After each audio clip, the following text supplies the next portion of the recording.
Hello बच्चों, let's read the question. The critical temperature of water is higher than that of O2 because the H2O molecule has option A fewer electrons than O2, option B two covalent bonds, option C V shape and option D dipole moment. So question में क्या कह रहा है कि जो critical temperature होता है water का वो ज्यादा होता है ऑक्सीजन के यानी कि O2 मॉलिक्यूल के कंपैरिजन में. तो हमें बताना है कि ऐसा ऐसा क्या होता है H2O मॉलिक्यूल में कि वाटर का जो क्रिटिकल टेम्परेचर है वो ज्यादा होता है. तो सबसे पहले तो हम देखते हैं कि क्रिटिकल टेम्परेचर होता क्या है.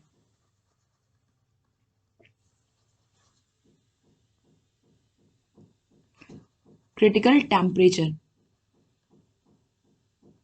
सो क्रिटिकल टेम्परेचर बेसिकली वो टेम्परेचर होता है गैसेस के केस में जिसके ऊपर हम उस गैस को कितना भी प्रेशर डालें उसको लिक्विफाई नहीं कर सकते हैं. So it is the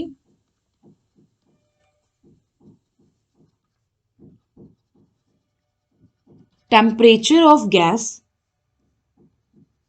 of a gas above which it cannot be liquefied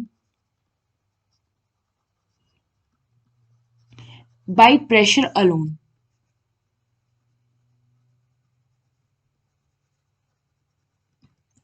Now हमारे पास है O2 और H2O. सो O2 का अगर आप स्ट्रक्चर देखो तो ये कुछ ऐसा होता है. दो ऑक्सीजन एटम क्या होते हैं एक दूसरे से डबल बॉन्डेड होते हैं और यहां पे अगर आप देखो तो ये क्या है एक नॉन पोलर मॉलिक्यूल.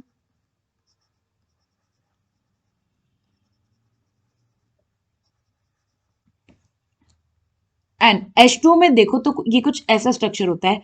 ऑक्सीजन हो गया हमारा सेंट्रल एटम, ये दो हाइड्रोजन एटम से बॉन्ड होता है, ये हो गया इस पे लोन पेयर और एक ये हो गया इस पे lone pair.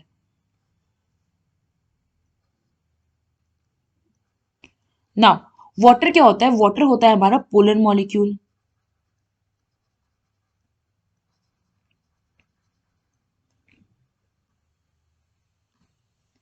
And water covalent होने के साथ साथ अगर आप डाइपोल मोमेंट देखोगे यहाँ पे तो जो हमारा O2 है ये क्या है, ये बेसिकली एक नॉन पोलर मॉलिक्यूल है और यहाँ पे कोई भी डाइपोल मोमेंट नहीं है. तो यहाँ पे जो इसका डाइपोल मोमेंट होगा वो इक्वल हो जाएगा जीरो के. बट अगर आप वाटर के केस में देखो तो ऑक्सीजन हाइड्रोजन के कंपैरिजन में इलेक्ट्रोनेगेटिव होता है. तो डाइपोल मोमेंट इधर टुवर्ड्स ऑक्सीजन होगा, सेम इधर भी डाइपोल मोमेंट टुवर्ड्स ऑक्सीजन होगा. नाउ लोन पेयर भी तो मोर इलेक्ट्रोनेगेटिव होता है, इलेक्ट्रोनेगेटिव वो भी होता है और ये ऑक्सीजन से भी ज्यादा इलेक्ट्रोनेगेटिव होगा. तो फिर इसका डाइपोल मोमेंट इधर जाएगा. डाइपोल मोमेंट का डायरेक्शन किधर होता है towards the more electronegative atom. Now overall अगर आप डाइपोल मोमेंट लोन पेयर का लोगे तो ये हो गया इधर एंड जो हमारे हाइड्रोजन के टुवर्ड से डाइपोल मोमेंट आ रहे थे वो भी हो गया इधर. तो नेट डाइपोल मोमेंट यहाँ पे क्या आ जाएगा, not equal to zero. Now question में हमसे क्या पूछा है कि जो वाटर होता है इसका क्रिटिकल टेम्परेचर जो होता है वो O2 से ज्यादा होता है. So basically the reason behind this is the dipole moment of water molecule. Now so अब हम एक एक ऑप्शन को देखते हैं. तो फर्स्ट ऑप्शन में क्या कह रहा है कि फ्यूअर इलेक्ट्रॉन्स देन O2, कि वाटर मॉलिक्यूल में कम इलेक्ट्रॉन होते हैं O2 के कंपैरिजन में, इसलिए इसका क्रिटिकल टेम्परेचर जो होता है वो ज्यादा होता है. तो नहीं, ये हमारा गलत स्टेटमेंट है. दूसरा क्या कह रहा है कि इसमें दो कोवलेंट बॉन्ड्स होते हैं. तो अगर आप देखो तो ऐसे तो O2 में भी दो कोवलेंट बॉन्ड है, भले एक सिग्मा बॉन्ड है एक पी बॉन्ड है, पर है तो दोनों कोवलेंट नेचर ना. और वाटर में भी दो कोवलेंट बॉन्ड है, तो ये भी हमारा इनकरेक्ट ऑप्शन है. थर्ड क्या कह रहा है, वी शेप. तो शेप का कभी भी कोई एट्रीब्यूशन नहीं है.